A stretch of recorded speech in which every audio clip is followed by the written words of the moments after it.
Hi, I'm Hal Roberts. This is Bridge City News. Here's some of the top stories we've been following.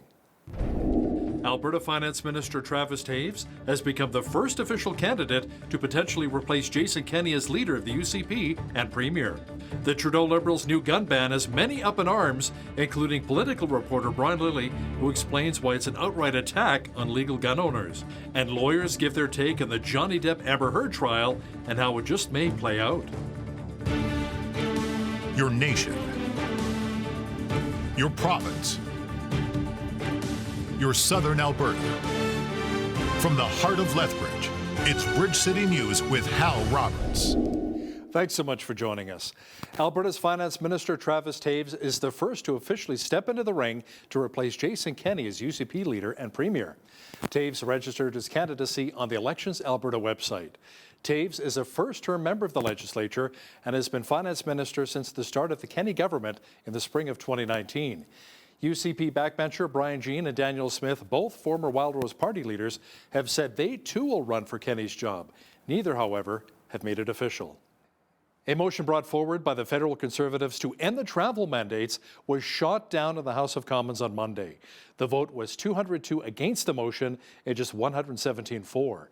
The vote was mostly along party lines, with the Conservatives voting yes, while the Liberals, NDP, Bloc and Greens voting no. Tory MP Melissa Landsman brought the motion forward, saying Canadians are experiencing unacceptable wait times at airports and their current travel restrictions have been cited as ineffective. Canadian allies have said that Canada is also losing business and economic opportunities. Calgary Tory MP Michelle Rempel-Garner said MPs who voted against the motion ending the travel restrictions need to be held to account. Write your member of parliament and say, like, what's going on here? I mean, virtually every other country in the world has, voted to end this. And if you guys want to go back in my video feed, you can see me coming through the Pearson International Airport just a few weeks ago, and I experienced these massive delays firsthand. It was crazy. Now, there was some controversy involving CPC leadership hopeful Pierre Poilievre and his vote to end the travel restrictions. Shortly after the vote, it appeared as though Pierre Poilievre abstained, but in a later tweet, he clarified, saying there was a technical glitch with the government software when he tried voting from Thunder Bay, Ontario. He said he was going to bring up the issue with the Speaker of the House. Poilievre has been outspoken in the past against the COVID-19 travel mandates. Now, speaking of Poilievre, the Conservative leadership frontrunner has been traveling the country, drumming up support and selling memberships. He also received an interesting question from a young man who asked what he would do to get more of our agriculture products to market. Due to the war in Ukraine, countries have boycotted Russian wheat, and Ukraine's unable to sell their wheat. So as Prime Minister, what would you do to market Canadian wheat across the globe? Market Canadian wheat? Yeah. I'd sign more trade deals with countries that need wheat. There's a lot of Asian countries that can't grow enough food for themselves. We could export more of ours to them by signing trade deals with them. That would be the best way for us to get more of our wheat out. I also get rid of the carbon tax, which would make it more affordable for our farmers to produce that wheat in the first place. The federal government announced that the COVID-19 restrictions are going to remain in place at the border for at least another month. They include vaccine mandates, random testing, and a requirement that international travelers answer pandemic-related questions on the ArriveCan app. The Canadian Airports Council wants the government to end all restrictions, saying they're causing massive customs delays across the country. The Trudeau Liberals are promising to put a freeze on buying, selling, and importing handguns. Political reporter Brian Lilley says that is yet another attack on law-abiding gun owners. I asked them specifically, what elements of crime are you dealing with here? And the only real one is they're going to increase the maximum sentence, not a mandatory, but the maximum sentence you can get for gun smuggling is going to increase from 10 years to 14 years. At the same time, they're doing away with other, sentences. They're lessening them. So, the Prime Minister is spreading misinformation with this. He is targeting legal gun owners and telling you that it's about gun crime. This is a completely false narrative. Mr. Lilley will also have details on why Rogers Communications is walking away from its proposed takeover of Calgary-based Shaw. He will explain after Business News. Ottawa says British Columbians who possess up to 2.5 grams of illicit drugs for personal use will no longer be arrested or charged beginning next year. It is part of the province's request for an exemption from Canada's drug laws following a record number of overdose deaths. The 3-year exemption begins January 31st and will apply to drug users 18 years and older. It will include opioids, cocaine, methamphetamine, and ecstasy. The exemption on the amount of illegal drugs does fall short of the 4.5 grams requested by the BC government last November. One of the organizers of the Freedom Convoy protest, Benjamin Dichter, said he received an apology from the office of the CEO of Scotiabank, Brian Porter. This was in response to freezing his bank account during the convoy. In the letter, Dichter said Porter apologized for the frustration and inconvenience the situation may have caused, and thank you so much for your patience while we prepared our response. Banks can be obliged to freeze accounts under the legal directives of police who feel that perpetrators may be engaged in criminal investigations. The accounts of hundreds of protesters were ordered frozen February 14th when the Trudeau Liberals imposed the Emergencies Act in response to the trucker protest in Ottawa. Many Albertans and Canadians are finding life much more expensive these days, with inflation at an all-time high. We're paying more for everything, including fuel for our vehicles. Some regions of the country are seeing gas over $2 a litre, while here in Lethbridge, we're around $1.73. Will we see a break at the pumps anytime soon? A man who may have the answer to that question is a former Liberal MP and now the president of Canadians for Affordable Energy, Dan McTeague, joining us from Ontario. Dan, will fuel prices be coming down anytime soon?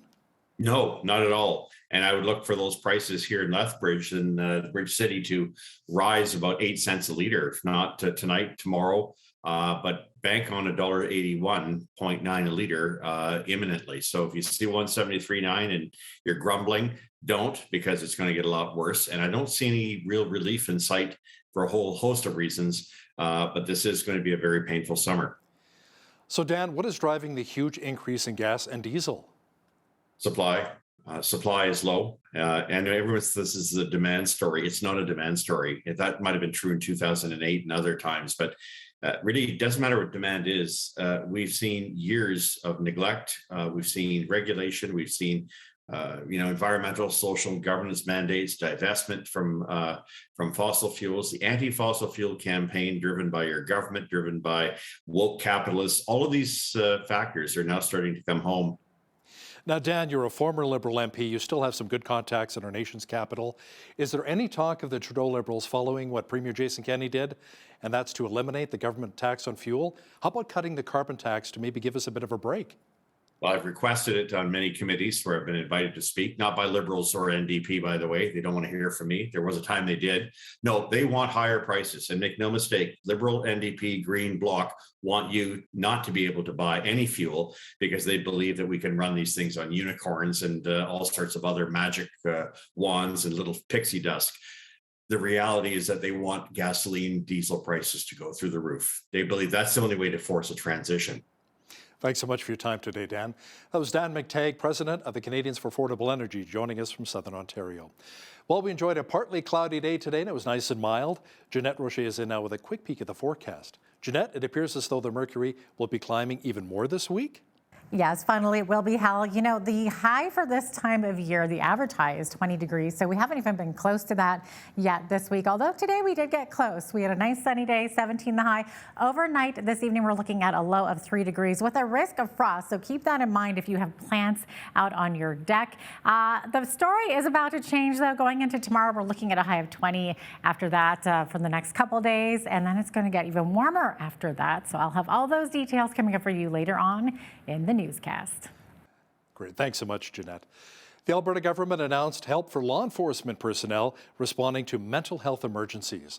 Associate Minister of Mental Health and Addictions, Mike Ellis, says the province is investing another $1.6 million towards the Health IM initiative. Health IM is an innovative digital tool that will support law enforcement officers to better assess what help a person needs and to take appropriate action. The Health IM system will enhance safety, promote evidence-based decision-making, improve communication between law enforcement and health services, and lead to better outcomes for Albertans. Ellis says the program will be loaded onto an officer's mobile device and will help them better assess the needs of a person who is experiencing a mental health emergency.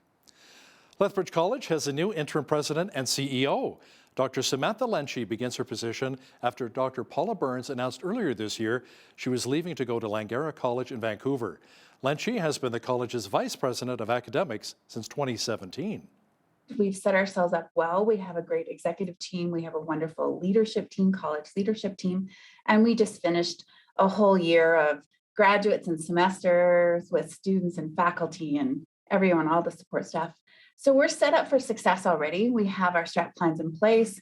Paula left us better than she found us. I think that's important. So my job right now is just to bridge the distance between now and the new president starting, which should hopefully be over the next couple months. The new permanent president and CEO will be announced by the college in late June or early July. You know, the bond between a man and his dog is very strong. That's why they call a dog man's best friend. And it's that bond that motivated a homeless man to hit the streets, raising awareness that pets need to be allowed into homeless shelters. As BCN's Mike Quinn explains now, the man was in Lethbridge today and made his way into Colehurst with his furry friend in tow. Oh, he's my best pal. James Cahill and his dog Mugwa truly are the best of friends. Cahill says he is known as Homeless James and prefers the name. He was on the streets of St. Catharines, Ontario after losing his job and decided to try to make a change in homeless shelters that don't accept pets. Homeless James and Mugwa started their walking journey in Medicine Hat a few weeks ago and have a plan to make their way to Vancouver by the end of September. Marriage or having kids never enticed him. Instead, he says the love of Mugwa is all he needs. It's for other people, that's good. More power to them, okay? Kids are great as long as they belong to other people. Okay, that's fine. That's my kid. My kid's got fur and 4 legs. Homeless James has written 4 volumes called Walking to the Rockies with Mugwa. He says 10% of donations for the walks and the money he receives from the books goes into his bank account. The other 90% goes towards raising money for pet-friendly homeless shelters. Last year, by the time we stopped, I had, $2,600 in my bank account, and I had $1,800 in cash in my pocket just from donations. And that's after paying for our living expenses as we're walking. According to Stats Canada, over 235,000 people are homeless in our country in a typical year. Homeless James says that number is much higher. Because of the pandemic and the rise in prices and people losing their jobs and people losing their houses, Canada currently has a homeless population of 700,000. Homeless James and Mugwa will be making a stop in Colehurst to rest and refuel Tuesday evening. For Bridge City News, I'm Mike Quinn. Mugwa the Malamute, what a beautiful dog. Lethbridge is introducing a new parking app as the city's previous carrier is being discontinued. The new app is called Flowbird. It is available for people to pay for their parking within the downtown core. An official with the downtown BRZ says the response from businesses has been great. Parking coordinator for the city, Philip Berg, explains why they chose this app specifically. This app was also hosted by the vendors who host our parking operations. It came at no cost to the city of Lethbridge, and it had the lowest user fees. The new app is simple and easy to use. You just zoom in on the location, very similar to the previous app. From there, you just select the zone that you're parked in, so zone 3, 2, or 10. You select the duration you'd like to select or that you'd like to purchase, and then confirm purchase, and that's it. It's very simple. Downtown businesses that I have spoken to about the app are pleased in that it is as easy to use and that it does have features like renewing parking time, adding additional vehicles, those kinds of things. So it is very streamlined and super easy for anybody visiting our downtown. The city's current app, Way to Park, will go offline beginning on June the 30th. Hollywood legend Kevin Costner will be making a return to our province, but this time not to film a movie. Instead, he'll be part of the Calgary Stampede. Costner has been named this year's parade marshal. Now, in a recent video posted to the Stampede's Twitter page, the actor says Calgary holds a very special place in his heart. I have a lot of fond memories of being in Calgary. It's made a big difference to me in my life to make open range there and let him go. It's one of the beautiful spots, and the world kind of focuses on Calgary, this thing that started a long time ago, celebrating Western heritage. And so on July 8th, I'll be there, and I'm really honored to be a part of what you guys have done for so long and carry on a tradition. The Calgary Stampede takes place from July 8th through the 17th. As the jury deliberations begin on the Johnny Depp and Amber Heard libel case, attorneys give their take on the proceedings so far. Oh, thank you so much. Neither party has really made their case. Neither party has tied any sort of decrease in their career to the specific statements that they're suing about. What have you lost as a result of Ms. Heard making these allegations against you? Nothing less than everything. I can't have a career. I can't even have people associate with me because of the threats and the attacks that they have to endure. The defamation case, in order to prove it, you need to show that you had a duty, that you breached that duty, that your statement was not only untrue, but harmed the other person. And then you have to prove your damages. So neither party has really shown their damages to the level that you need to win a court case. I think it's more likely, if I were putting money down, I would say the jury says no one's going to recover. Or the easiest prediction is they'll split and they'll be unable to resolve either of the claims, and they'll have a hung jury. It'll be interesting to see how that plays out. Well, a beautiful day played out here in many parts of southwestern Alberta. Lots of sunshine and warm temperatures are on tap for the remainder of the week. Complete weather details are on deck.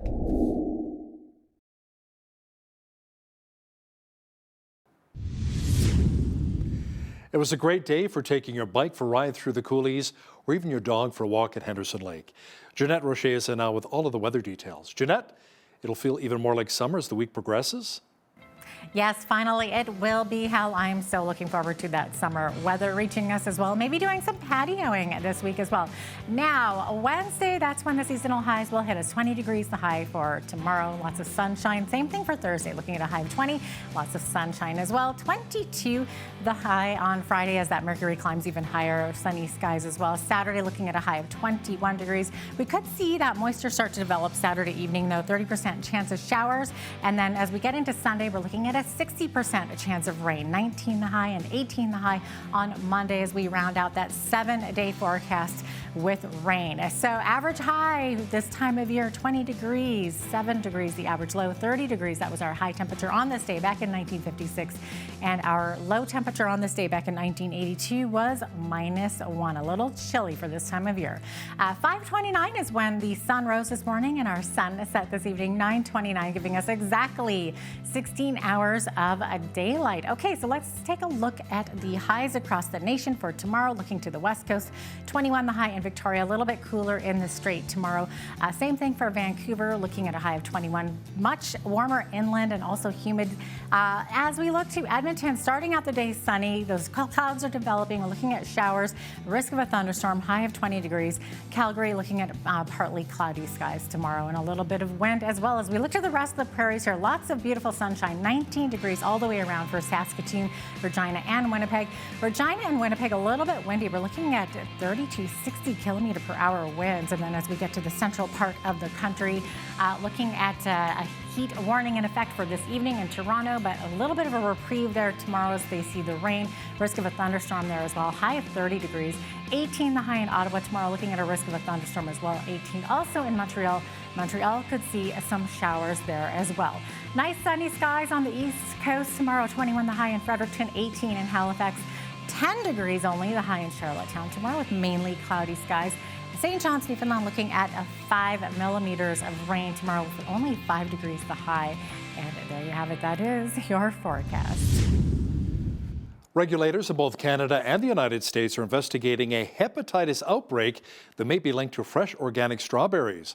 Officials say cases of illnesses occurred in Canada, California, and Minnesota after people consumed fresh Campo and HEB brand strawberries.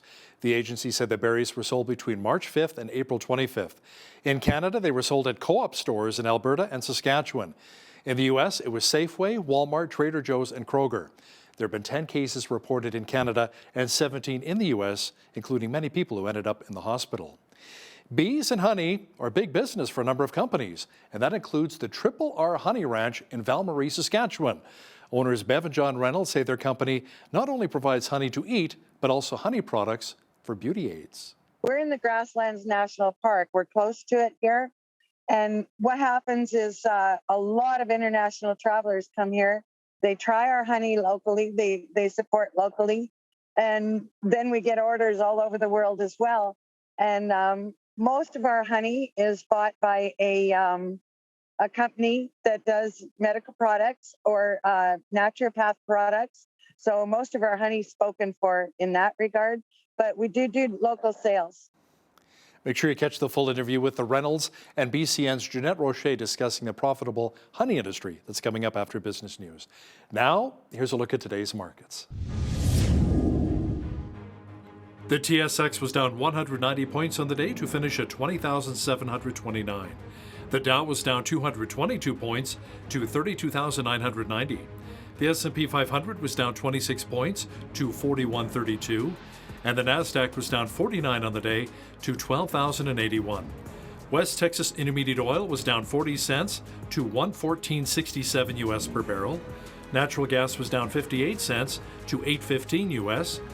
Gold was up 14 cents to $18.3749 US an ounce, and silver was down a cent to $21.54 US an ounce. Feed wheat is at $16.05 per bushel. Barley's at $10.23. Canola's at $26.73, and corn is at $12.14 per bushel.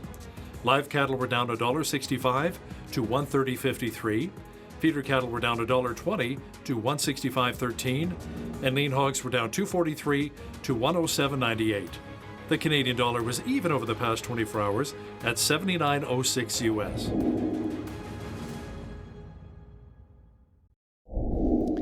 Recapping one of our top stories, Alberta's Finance Minister Travis Toews is the first person to officially step into the ring to replace Jason Kenney as UCP leader and premier. Toews registered his candidacy on the Elections Alberta website. Toews is a first-term member of the legislature and has been finance minister since the start of Kenney's government in the spring of 2019. The motion brought forward by Conservative MP Melissa Lantsman to end the travel restrictions was struck down on Parliament Hill by a pretty wide margin. Political reporter Brian Lilly will have details for us next.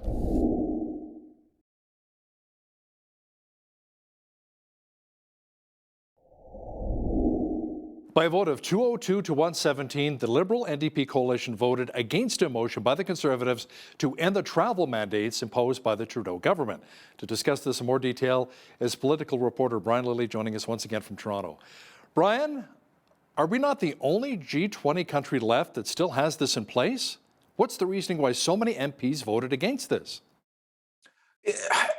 It's puzzling to me. They've not only voted against it, the government has extended these measures until at least June 30th. And this isn't for incoming travelers. This is for domestic travelers. This is saying, so one, it's the randomized testing. It is the proof of vaccination to get on any flight. Look, there are still several countries that have proof of vaccination requirements for entering. I believe the United States is one of them, though Italy's just dropped it, and other countries have dropped these measures as well. But we're doing it for domestic travel. Planes and trains. I'm surprised they didn't figure out a way to add in automobiles, but planes and trains, you still need to show that you're fully vaccinated. And, what's the reasoning behind it? Justin Trudeau used it as a good election tool to win and scare people for votes last fall, and he's going to continue it. Nathaniel Erskine Smith is one of the Liberal MPs who didn't vote in favor of it. He abstained, and he said he abstained because he didn't agree with the government's position, but he thought the Conservative motion of ending it all right now was too fast. But he said, look, we've got to have a discussion about this. And at least there was that from at least one Liberal saying, look, maybe we leave masking in place on airplanes for now, but we drop this, or we drop masking, but not that. He wants to actually move forward. Justin Trudeau and the Liberals and his NDP coalition partners are stuck in the past. They don't want to give up COVID restrictions. I'd love to hear Dr. Tam asked as to whether this is required. All we have here in Ontario is there's a mandate for wearing a mask on public transportation. Public transit, that's about to end. That will end, I think, in about 12 days. And there is no desire by Dr. Moore to extend it. In fact, I'm quite sure that he would have dropped it earlier, but by the time, he was in that mindset, we were in the middle of an election. So he's just staying quiet. here in Ontario. But yeah, the Trudeau Liberals and their NDP coalition partners are stuck in the past. Now, CPC leadership frontrunner Pierre Poilievre was called out shortly after the vote against the travel mandates, since it appears as though he abstained from voting. But Brian, apparently there was a bit of a technical glitch with the government software when he tried to vote from Thunder Bay. Yeah, Pierre Poilievre is touring the country still, and he was in Thunder Bay in Northern Ontario. Now, it's not like they don't have good internet there, but it can be a tricky system, voting remotely. So people jumped on that, but it's led by people like Theo Fleury, who I've interviewed Theo, have a lot of respect for him. He was on Twitter right away. There were critics of Pierre Poilievre on Twitter right away saying, see, he's a globalist shill. He believes in keeping these. But these are people who believe that Pierre Poilievre is a member of the World Economic Forum. He's multi-millionaire because of bribes he's been taking. These are some of the claims that have been made against Pierre Poilievre, and those were the people sharing this. Pierre put out a statement later saying he's against extending the mandates. He wants them to end. He's spoken clearly about this. It's a shame that this has become so political. The government says they want to follow the science. I don't think they're following the science. And that's why Pierre actually called them anti-science mandates. Brian, it's not a handgun ban, but the Liberals are promising to put a national freeze on buying, selling, and importing handguns. What's the difference here? Well, these things are really dangerous, Hal. The government wants you to know that handguns are really dangerous, and they are in the wrong hands, don't get me wrong. But they're so dangerous that they've got to stop people who are licensed and fully vetted by the RCMP from being able to buy or sell them. But they can keep them. I don't know how that makes any sense at all. So in some ways, it's a ban on new handguns, but they're allowing the more than 1 million handguns that are out there to remain in possession of their owners. Now, I guess it's a wait them out sort of strategy. They will say that you can't sell them. So somebody passes on, you can't will them to someone. Your estate can't sell them unless it's to a licensed business or exempt individual. So you're just going to have to turn them into the government at some point. That seems to be their strategy. I mean, if I was a handgun owner who was getting on in years, I might look at, selling them or transferring them to my children now so that they could keep them later on. And you're going to see a lot of moves like that. So it's a ban on new imports, a ban on new sales, and a ban on new transfers once the legislation takes effect. It hasn't come into effect yet. They did say they'll wait for the legislation, but if it takes too long, they also suggested they might use regulation to put this ban in place, just like they did with the AR-15s and other rifles that they, falsely call military-style assault weapons. Have they talked about the potential of when they want to implement this new legislation? They're saying as soon as possible. Now, look, the Liberals have been talking about this for years. In the 2019 election, they campaigned on allowing municipalities to ban handguns. That was a ridiculous idea that would never work. In the last election, they campaigned on allowing provinces to ban handguns. Again, a ridiculous concept that would never work. They floated the idea of a national handgun ban. If these things are as dangerous as they say, I don't know why they're not doing it, other than they know it would be very expensive to buy all those handguns, more than 1.1 million. So it's a case of saying we need to do this really, really quickly based on the American news cycle, based on the fact that there was another mass shooting in the States. That's what's driving this, Hal, not safety. We're probably looking at the fall. I know they're going to try and push to get it passed before the summer break, but we're about 2 weeks away from that. No way that all of the opposition parties will agree to that. Have any MPs called out the Trudeau Liberals saying you're really using, like you said, the American tragedies, what happened in Uvalde, Texas, 21 people dying, Buffalo, New York, 10 people dying, to really push an agenda? Is anyone really calling them out on this? Yeah, I mean, some of the Conservative MPs are, a few people in the media, myself, Lauren Gunter, people like that. But most of the reporting on this has been a repetition of government talking points, that this is about crime, that this is about dealing with crime. Prime Minister Justin Trudeau was asked, about the issue of, are you targeting legal gun owners? He called that misinformation. Well, Hal, I've been through the bill. I went through a technical briefing with top officials in public safety with the RCMP. I asked them specifically, what elements of crime are you dealing with here? And the only real one is they're going to increase the maximum sentence, not a mandatory, but the maximum sentence you can get for gun smuggling is going to increase from 10 years to 14 years. At the same time, they're doing away with other, sentences. They're lessening them. So, the prime minister is spreading misinformation with this. He is targeting legal gun owners and telling you that it's about gun crime. This is a completely false narrative. He should be looking at bail reform. He should be looking at ways of stopping guns coming across the border. Today, I just got a news release from the Toronto Police Service. A 15-year-old arrested with a loaded handgun in Toronto's, I believe this is Toronto's East End. It's believed this is related to carjackings, which have gone up dramatically in the city, armed carjackings. When you look at the list of charges, numerous charges that should carry serious time, even for a minor with the use of a gun, at the bottom it said, failing to comply with conditions. That means this is a kid who's out on bail. We need bail reform. We need sentencing reform. We don't need more rules for legally licensed gun owners and have the government say that it's about stopping crime when it's not. Wasn't Mitch Marner of the Leafs also a victim of a recent carjacking too? He was. Wow. We've had more carjackings so far this year than we had all of last year. There's a shortage of new cars, a high demand for luxury cars due to supply chain problems. So organized crime's figured out a way to do it. And that includes using young people with guns to carry out these carjackings. Is the government dealing with that? No. Instead, what we saw was Prime Minister Trudeau. He actually named a young man, Alfred Wong. It was a 15-year-old kid shot and killed recently in crossfire in Vancouver, crossfire between gangs. He used his name and what happened to him in introducing this bill.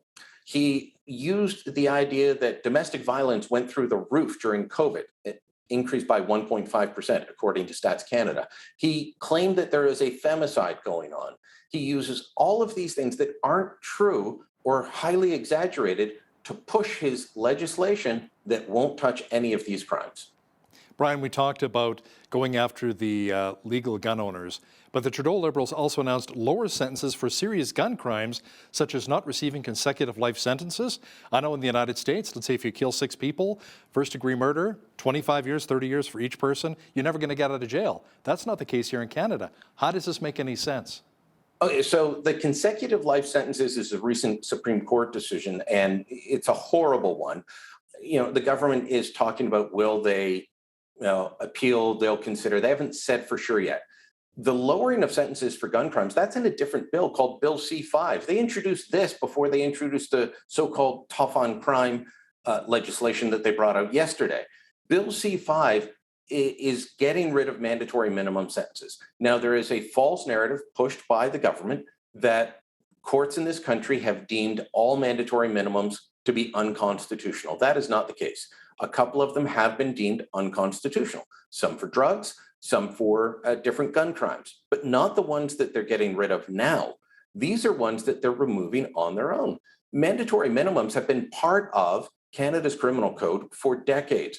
Pierre Trudeau himself brought in mandatory minimums on some gun crimes, and now his son is getting rid of them, including, knowingly possessing an illegal firearm. Right now, there's no mandatory minimum sentence on your first offense. On your second offense, you'll get a 1-year sentence, and on your third offense, you'll get a 2-year mandatory minimum sentence. That's hardly harsh or cruel and unusual punishment, and it's not as the Liberals say. They have actually claimed they're doing this because they don't want someone who's just made a mistake to end up with a life in prison. Well, by the time you've got your third conviction for possessing an illegal gun, you're not just some kid making a mistake. You're a hardened criminal who's willing to use a gun in violent crime. Brian, there was another report into sexual misconduct in the Canadian military, more demands for change, but really not much action taken by the Trudeau Liberals. They've had reports going back to 2015. The Deschamps report was written for the previous Harper government. They got that report and promised change and action shortly before the 2015 election. So there wasn't really time for them to act on it. But the military brass said that they would. And they didn't. And we've had more reports since. And now we've got a report by former Supreme Court Justice Louise Arbour. And many of the recommendations sound familiar, including stop letting the military investigate itself on claims of sexual assault or sexual harassment. And the government's not committing to make these changes. There's a lot of good words, but not a lot in the way of action. And this is a crisis for our military because who wants to, sign up? How well is recruiting going when the main story in the media is that the guys at the top keep getting charged, accused of sexual misconduct, and it's not, some of the stories you hear about Hollywood celebrities, you kind of look sideways and say, is that really sexual harassment? Some yes, some no. In the case of the military, I haven't heard one that wasn't credible. These aren't celebrities trying to damage each other's reputation like the Johnny Depp Amber Heard trial. This is credible, and it happens again and again, and the government is not acting. They need to get serious. I thought with putting Anita Anand in as the defense minister, that might change things. Was not impressed with her reaction yesterday, so we'll have to wait and see if she has more ability to force the change that Harjit Sajjan just couldn't because he was a captive of the generals his entire time as defense minister. Brian, a major business deal appears to be falling apart after criticism from federal agencies. Toronto-based Rogers is apparently walking away from its proposed takeover of Calgary-based Shaw. What happened there? The Competition Bureau was making too many noises for the company to be companies to feel comfortable going forward. And so on Monday, Rogers said that they were going to walk away close to a $30 billion deal that would have merged both cable operations, internet operations, cell phone operations of the two companies. Now, these are two geographic giants.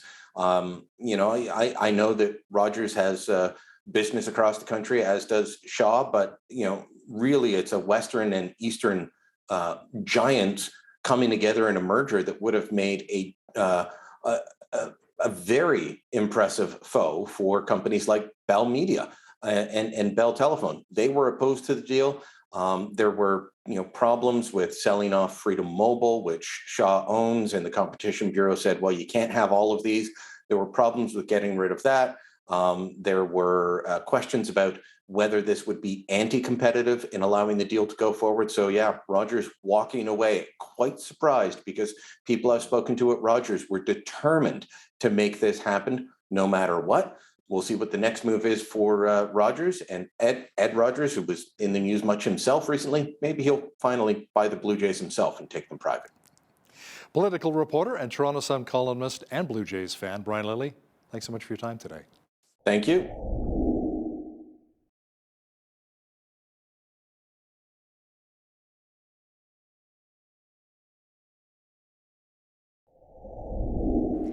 Bees are so important to plant and human life. They are more than just the makers of that sweet, sweet honey that we all love.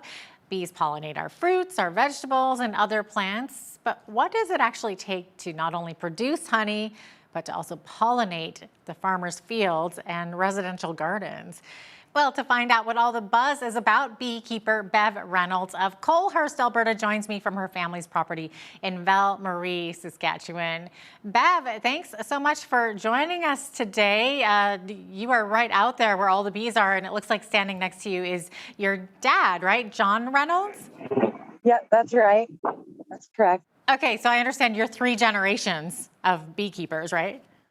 Yeah, well, we're now 4 generations with my grandchildren, Olivia and Wyatt Reynolds.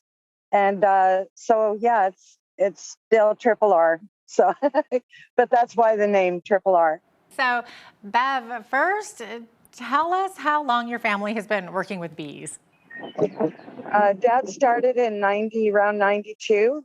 Yeah. And we became fully certified organic in 2005. 2005. Yeah, 2005. Okay, well, and why, John, why did you pick that area of Saskatchewan for the bees? Mostly because of the alfalfa. We have around 30,000 acres of alfalfa in this area. It's right on the Frenchman River. It's for fresh water for the bees. It's ideal for organics. That's why we got into the organics. Okay, so your honey is all organic then? Yes, 100% organic. Yeah, fully certified.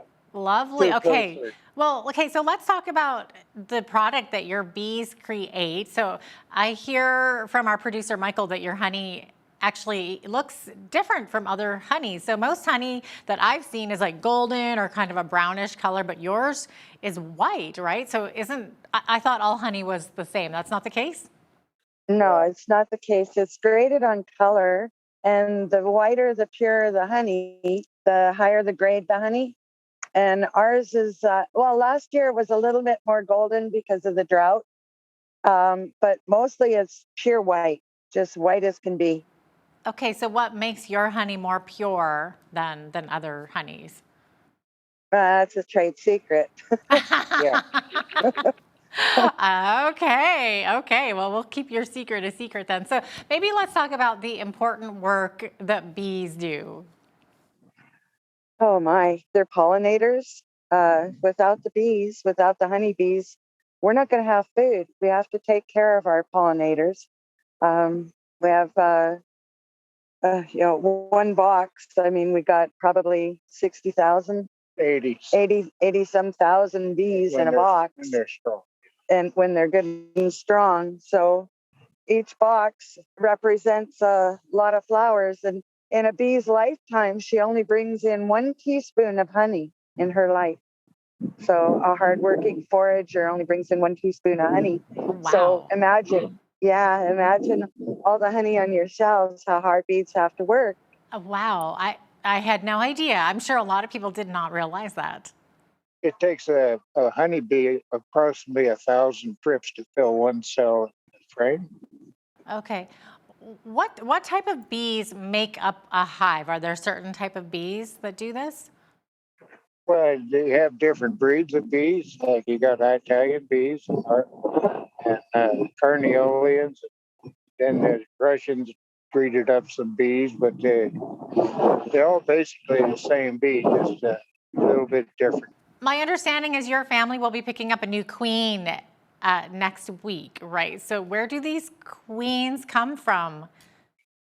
We're picking up how many queens? Around 50. About 50 queens. The 9th of next month. Yeah, 9th of next month. This month. And they're flying in from Australia. Okay, so can queen bees come from anywhere, or like why are you getting them from Australia? They can, but mostly because they're a little less parasitical than local bees. And what would you say? Australia's? Well, the Australians, they have a good apiaries where they raise the queens. They have a better opportunity because the climate's better for raising this time of year.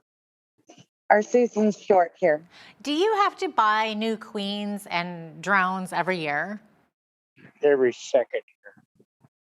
About every 2 years we replace our queens. Yeah, we never buy any other bees. We don't buy drones. We just buy queens. And they make up the hive and they lay the eggs. They're already bred when they get here.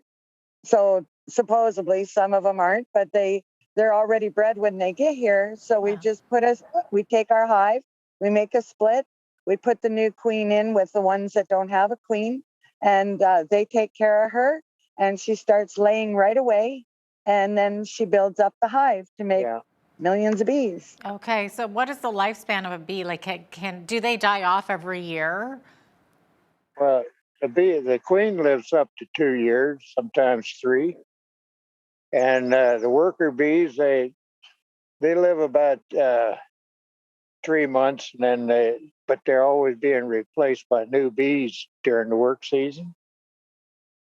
So A honeybee's life expectancy when she leaves a hive is about 2 weeks on account of weather and wings getting broke and such as that. But she'll build up to around 80,000 during the busy time of the year.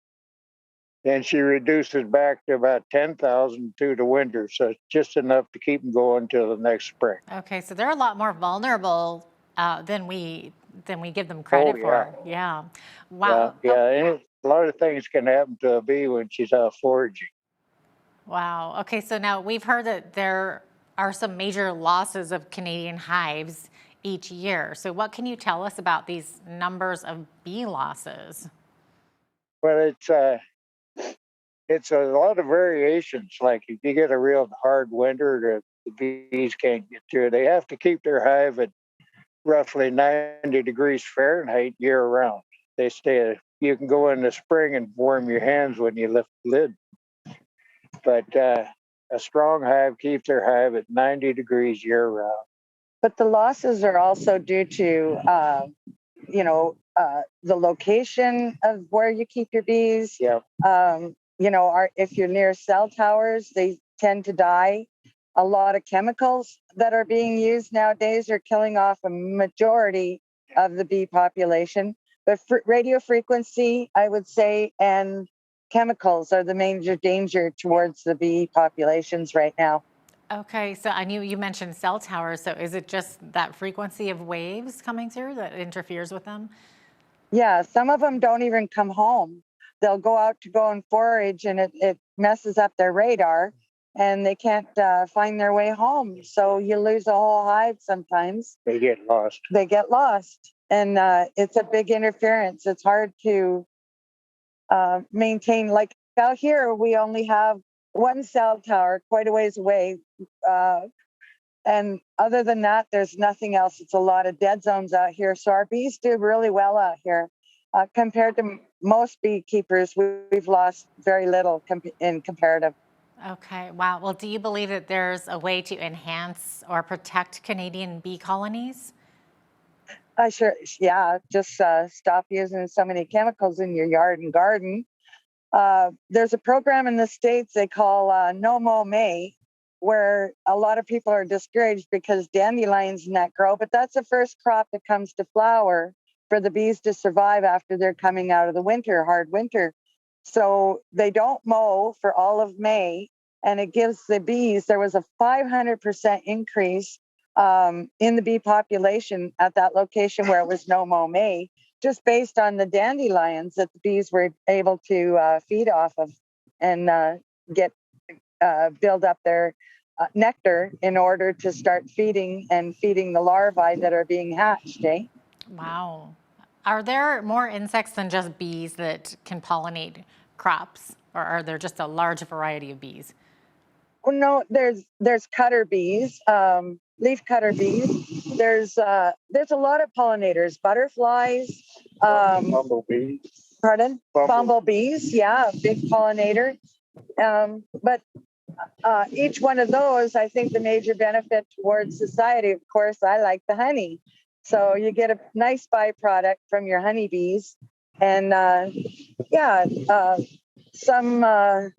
there's some parasites too that are seeming to come into play. And people are using chemicals on those as well. We go organic. We don't use chemicals. We just care for our bees, make sure they're always clean, and just maintain them naturally. And I do all of our gardening and everything biodynamically.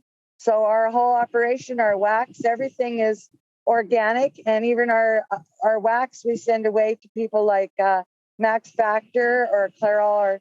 Our wax goes into makeups and they buy our wax that's organic as well. Mm-hmm. Okay, so your honey is all organic, and you probably don't want to disclose what steps you and your family are taking to ensure that purity of your honey, right? Well, the biggest purity of our honey is that we're in the grasslands. No GMO crops can grow here, like canola can't grow here. We only have sweet clover, alfalfa, and wildflowers. So what that makes up is just totally natural product.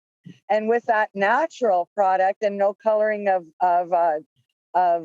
say just the yellow canola that they're feeding off of or whatnot, the purity of what they're feeding off of is actually what gives us the purity of the color. It's a high quality honey. It's number one. Number one. Number one quality. That is so interesting. I'm learning something here. Okay, so what do you think are the best plants, or maybe the worst plants, perhaps, to be around hives? Plants around hives. Around that. I would say anything that's genetically modified would be the worst. Some of the seeds from gardens you can't help, and that's okay.